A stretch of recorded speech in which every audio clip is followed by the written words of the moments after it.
All right, today we are diving into an absolute classic. I'm talking about a book that's sold, get this, over 40 million copies. Stephen Covey's The 7 Habits of Highly Effective People. Now, you might hear that title and think, oh, it's another one of those productivity books with a bunch of hacks, but trust me, this is so much more than that. It's really a guide to, well, to fundamentally changing the way you see yourself and the world around you so you can actually start achieving the things that truly matter. So let me ask you something. Have you ever had that feeling, you know the one I'm talking about? You're putting in the hours, you're grinding, you're making all the sacrifices, doing everything you think you're supposed to be doing to climb that big ladder of success. Only to finally get to the top, and you look around and you realize your ladder has been leaning against the wrong wall the entire time? Wow. That single, powerful metaphor, that right there is the heart of the problem Stephen Covey is trying to solve in this book. Yeah, that feeling of misplaced effort, of achieving something that should feel like a huge win, but just feels kind of hollow. It's not just you. This is a really profound and honestly super common problem that so many of us face a lot of the time without even knowing it. So, do any of these sound familiar to you? Because Covey starts his book by talking about the exact struggles people would bring to him all the time. Things like you're absolutely crushing it at work, but you get home and you feel like a stranger to your own family. Or maybe you've started that new workout plan for the fifth time, only to just fizzle out again. It's that gap, right? That gap between the success we're chasing and the fulfillment we actually crave. That is the wrong wall. Okay, so how do we fix this? How do we make sure our ladder is leaning on the right wall? Well, Covey's answer is actually pretty radical. He says it's not about learning some new trick or faking a positive attitude. No, it's about a much, much deeper change. It's about a total shift from what he calls the personality ethic over to the character ethic. And look, this whole realization for him, it came from somewhere deeply personal. Covey tells this really powerful story about his own son, who was, well, he was struggling in pretty much every way you can imagine, academically, socially, even athletically. And Covey and his wife, they tried everything. I mean, all the popular positive thinking tricks, all the motivation techniques you read about, and just nothing was working. And this quote right here just shows you how honest he was about this. He realized that underneath all of their helpful actions and encouraging words, their core belief, the message they were really sending, was that their son was inadequate. And of course, the son could feel that disconnect. It wasn't their parenting techniques that were the problem. It was their fundamental perception of him. And this whole experience led Covey to his core concept, the paradigm shift. So what's a paradigm? Think of it like a map you have in your head. It's the way you see, the way you understand and interpret the entire world.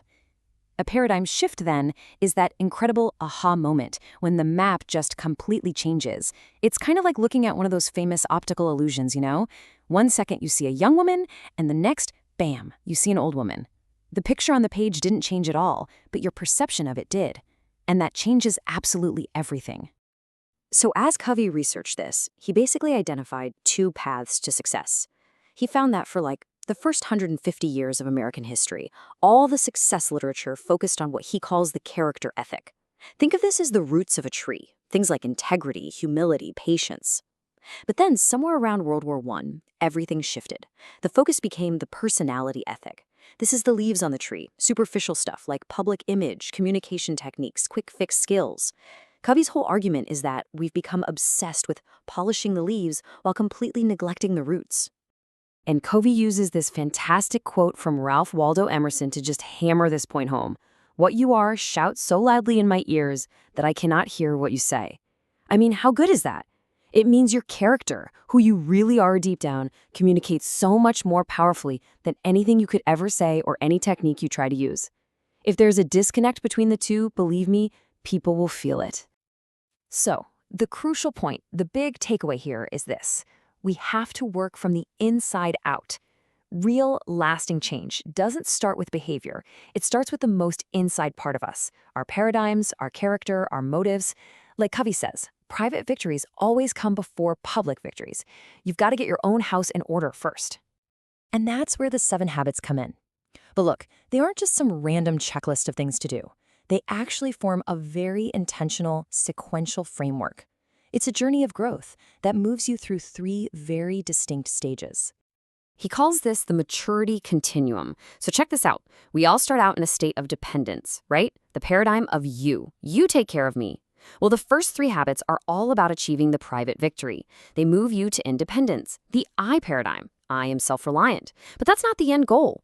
Only once you've mastered yourself can you move on to achieve the public victory, which is interdependence, the we paradigm. That's where we can cooperate to achieve something way greater than we could on our own. Okay, so where does this whole journey begin? It starts with habit 1, be proactive.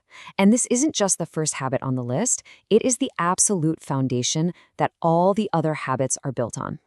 And I just love how Covey reframes this word.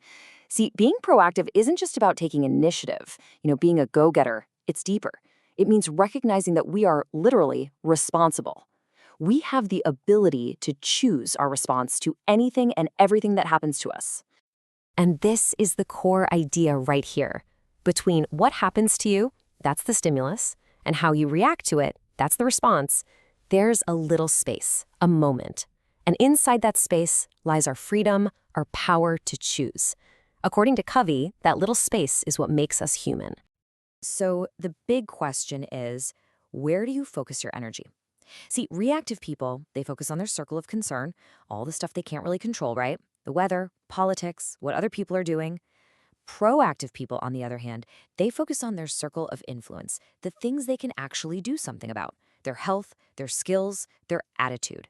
And here's the magic trick. The more you focus on your circle of influence, the bigger it actually gets. Now, habits 2 through 6 take us on a whole journey through personal vision, management, and working with other people. But Covey wraps the entire framework up with one final crucial habit. It's the one that makes all the others sustainable. He tells the super simple story about a woodcutter who's just frantically sawing away at this tree. Someone comes by and says, "Hey, why don't you take a break for a few minutes and sharpen your saw?" And the woodcutter replies, "I don't have time for that. I'm too busy sawing," right? And we kind of laugh, but let's be honest. How often are we that woodcutter? Just too busy doing to actually invest in our ability to do. Well, that's habit 7, sharpen the saw. It's all about taking time for balanced self-renewal across the 4 key dimensions of our lives: the physical, the mental, the spiritual, and the social/emotional. This is the habit that makes all the other habits even possible in the long run. And Covey uses this beautiful quote from T.S. Eliot to really capture the essence of this whole journey. It's this idea that the 7 habits aren't about discovering some brand new philosophy. It's really about returning to timeless, universal principles, but seeing them with new eyes, knowing them for the first time. And that brings us right back to where we started. Full circle. Trying to change your behavior or just have a better attitude without first looking at your paradigms, well, it's like trying to find your way around Chicago using a map of Detroit. It's just not going to work.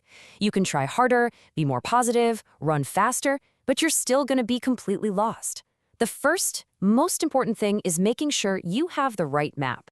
So, I'll leave you with the one question that's really at the heart of this entire book. It's the question that challenges every single one of us to look inside first before we go trying to change the world outside. Is your map, your fundamental paradigm of the world, actually showing you the right territory?